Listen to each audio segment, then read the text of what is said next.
अध्यक्ष महोदय, आपका बहुत बहुत धन्यवाद। 23-24 का ये जो यूनियन बजट आज सभी इस पे डिबेट कर रहे हैं, डिस्कशन कर रहे हैं, मैं अध्यक्ष महोदय आपका बहुत बहुत धन्यवाद करना चाहूँगी। कई लोगों को मैंने बोलते हुए सुना सर कि ये बजट अच्छा नहीं है या बजट में बहुत सारी कमियां हैं या कमतरता हैं। मुझे आपसे ये गुहार लगानी है सर, क्योंकि हम जिस स्थिति से ये देश गुजरा है 2 साल कोविड के पीरियड में, उसके बाद ये अपेक्षित नहीं था देश को इतना स्टेबल रखना। फाइनेंशियली, इकोनॉमिकली अगर हमने देखा तो आज हम 10वें नंबर से 5वें नंबर पे आए हैं। अगर बाकी कंट्रियों को हम देखते हैं तो आज पाकिस्तान की स्थिति क्या है कि 1 किलो आटा 200 रुपये में मिल रहा है। यूरोप की स्थिति, अमेरिका की स्थिति अगर हम देखेंगे, मुझे लगता है ये हाउस में जो अच्छी चीज़ें हैं उसका उल्लेख करना बहुत ज़रूरी है। जितना भी नेगेटिव बोलना है, सिर्फ नेगेटिव पे नेगेटिव, फार्मर्स को किस तरीके से मदद कर रही है ये सरकार। मुझे लगता है कि देश के फाइनेंशियल हमारे जो मंत्री हैं, कराड़ साहब हैं, निर्मला सीतारामन जी हमारे देश की प्राइम मिनिस्टर जी हैं, उन्होंने देश को डूबने नहीं दिया।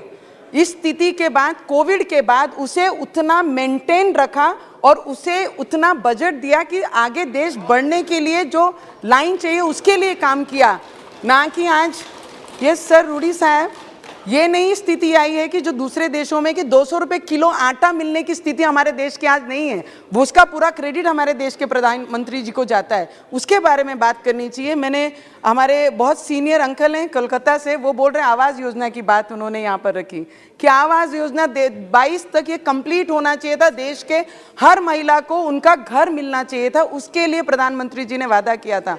मुझे बताइए कि ये घर में, ये फ्लोर पे या प्रधानमंत्री जी ने आवास का वादा किया था तो वो उसके लिए पूरा करने के लिए भी फंड हर इसमें बजट में वो घोषणा कर रहे हैं कि हर महिलाओं को उनका पक्का मकान मिलना चाहिए। कई त्रुटियां होती हैं कई राज्यों में, राज्यों के प्रॉब्लम के वजह से वो फंड नहीं देते करके वो जो प्रोजेक्ट्स हैं, जो आवाज़ है वो पूरा नहीं हो सका। प्रधानमंत्री जी ने जो वादा किया, हमने जितना समझता हमारी उम्र के हिसाब से, हम पहली बार ये पार्लियामेंट में आए, पर हमारी अपेक्षा प्राइम मिनिस्टर से बहुत ज़्यादा है। स्मॉल स्केल इंडस्ट्री, MSMEs को 2 लाख करोड़ देकर उन्हें मजबूत करने का काम किया है। 2 lakh crore is not a small amount sir. Covid के बाद इतनी अपेक्षा नहीं थी कि स्मॉल स्केल इंडस्ट्रीज़ को, MSME को इतना मजबूत करने के लिए इतना बड़ा फंड देके उन्हें जो टैक्स में रिलैक्सेशन दिया है। कुछ त्रुटियां, कुछ प्रॉब्लम्स हैं कि आने वाले समय में वो प्रॉब्लम्स हमें MSME वालों के लिए सॉल्व करना चाहिए। और अमृत भारत स्टेशन योजना के अंतर्गत सर 25 और 27 तक हमारे महाराष्ट्र में काफ़ी रेलवे स्टेशन लिए हैं कि मॉडर्न रेलवे स्टेशन उसे बनाना है। उसमें बंडेरा स्टेशन है जो 25 तक पूरा होगा, 27 तक हमारा अमरावती स्टेशन है और भुसावल डिवीज़न के, जिसे हम रिप्रेजेंट करते हैं, बहुत सारे स्टेशन, उसका भी नया काम होगा। सर कौन कहता है महाराष्ट्र को पैसे फंड नहीं दिए गए? हम महाराष्ट्र से एक डिस्ट्रिक्ट को रिप्रेजेंट करते हैं। 2022 और 23 में 11,000 करोड़ रुपीस महाराष्ट्र को दिए गए थे, रेलवे बजट में आवंटित किए गए थे।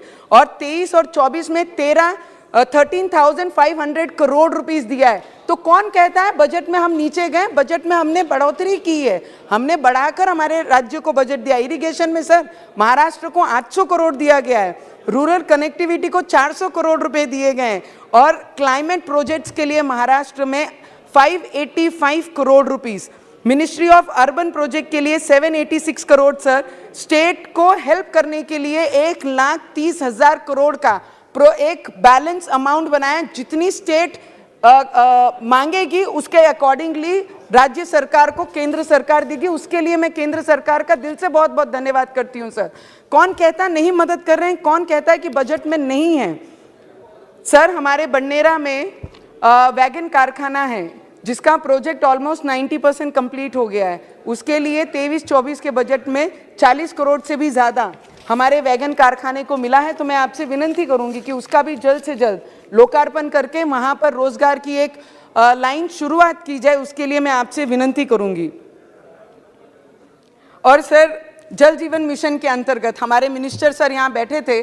जल जीवन मिशन में हमारे रूरल एरियाज़ में और ट्राइबल एरिया में जब कभी किसी ने नल से जल मिलने की नाम भी कभी नहीं सुना था, हर गांव में हर ट्राइबल क्षेत्र में हर घर में नल की योजना, वहाँ पे पानी की टाकी, जो पाइपलाइन का काम, ये जल मिशन के अंतर्गत हो रहा है। और सुबह ही हमारे मंत्री महोदय ने यहाँ पर हमारे उप मुख्यमंत्री डिप्टी सीएम साहब की तारीफ की कि जिस तरीके से हमें राज्यों का अपेक्षित है केंद्र को साथ देना, उसी तरीके से उससे कई ज़्यादा साथ हमारे देवेंद्र फडणवीस जी दे रहे हैं। और जल जीवन मिशन का जो टारगेट है वो महाराष्ट्र में पूरा करने का प्रयत्न वो कर रहे हैं। एयरपोर्ट में सर 75 सालों में जो एयरपोर्ट के नंबर्स भी पूरे नहीं कर सके, ये 8 वर्षों में ये सरकार ने उतने नए एयरपोर्ट बनाने की घोषणा ये अपने इस बजट में की है। तो मुझे लगता है हमारे जैसे क्षेत्र, रूरल क्षेत्रों से आने वाले लोगों को अमरावती क्षेत्र के लिए 75 करोड़ रुपया पिछले साल दिए हैं। तो मैं सिर्फ विनंती करूंगी जल्द से जल्द उसका काम पूरा हो,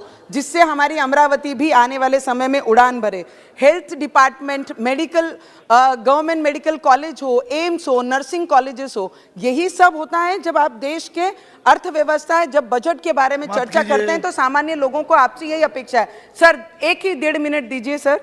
तो टेक्सटाईल पार्क मी कराड साहेबांना विनंती करन की मागच्या वर्षी जो लास्ट टाइम पे हमारे देश के प्राइम मिनिस्टर जी ने टेक्सटाइल पार्क घोषणा की थी कि कई राज्यों में, कई डिस्ट्रिक्टों में हम टेक्सटाइल पार्क देंगे। हमारा क्षेत्र कपास उत्पादन करने वाला क्षेत्र है, जिला है, तो टेक्सटाइल पार्क की हमने वहाँ से भी डिमांड की है। महाराष्ट्र से भी रिकमेंडेशन हमारी आप तक, सेंट्रल गवर्नमेंट तक आई है। तो आपने अगर वो दिया तो हमारे यहाँ पे रोजगार के बहुत सारे साधन उपलब्ध होंगे और किसानों को बहुत बड़ी मदद होगी।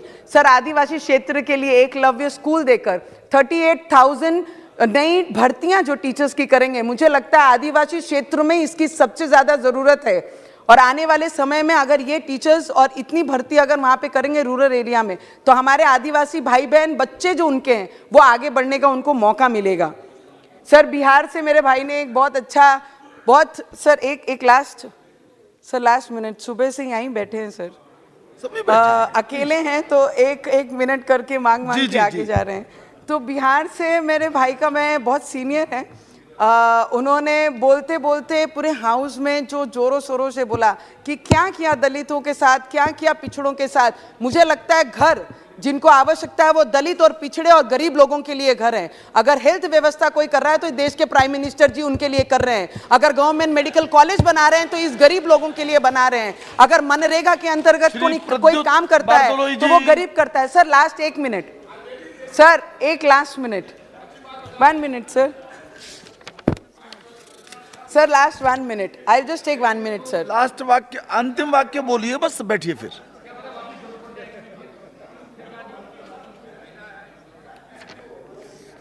सर किसान भाइयों के लिए हमने पिछली बार प्राइम मिनिस्टर जी के जन्मदिन पर जब सत्र हमारा शुरू था, तब मैंने कहा था 6,000 जो हमारे किसानों को मिलता है वर्षाना, उसको बढ़ाकर 12,000 रुपए कर दिया जाए। तो मैं विनती करूंगी कि नेक्स्ट बजट में उनको ये दिया जाए।